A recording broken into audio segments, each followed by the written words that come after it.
লক্ষ্মীপুর জেলার সদর উপজেলার দালাল বাজার ইউনিয়নে অবস্থিত দালাল বাজার জমিদার বাড়ি।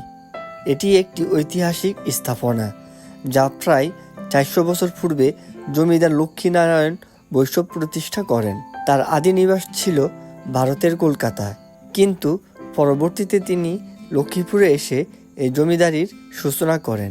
জমিদার লক্ষ্মীনারায়ণ বৈষ্ণবের বংশধররা ব্রিটিশ শাসনামলে এই অঞ্চলের বাণিজ্যিক এজেন্ট বা দালাল হিসেবে পরিচিত ছিলেন। এই কারণে স্থানীয়রা তাদেরকে দালাল বলে আখ্যায়িত করতেন, যা থেকে এই স্থানের নাম দালাল বাজার হয়েছে।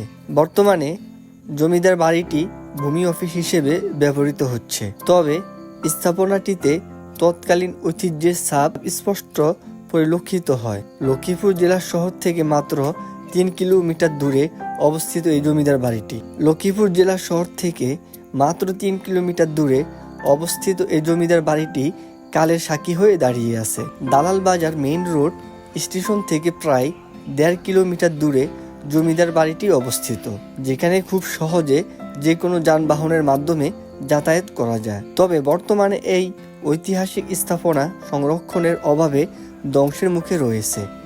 স্থানীয় প্রশাসন ও সংশ্লিষ্ট কর্তৃপক্ষের উচিত এই জমিদার বাড়ির যথাযথ রক্ষণাবেক্ষণ ও সংরক্ষণ নিশ্চিত করা, যাতে ভবিষ্যৎ প্রজন্ম এই ঐতিহ্যবাহী স্থাপনা সম্পর্কে জানতে পারে। আপনাদের কাছে এই ভিডিওটি যদি ভালো লাগে, অবশ্যই আমার এই চ্যানেলটি সাবস্ক্রাইব করে আমার সঙ্গে থাকবেন। দেখা হবে পরবর্তী আরও একটি নতুন ভিডিও নিয়ে।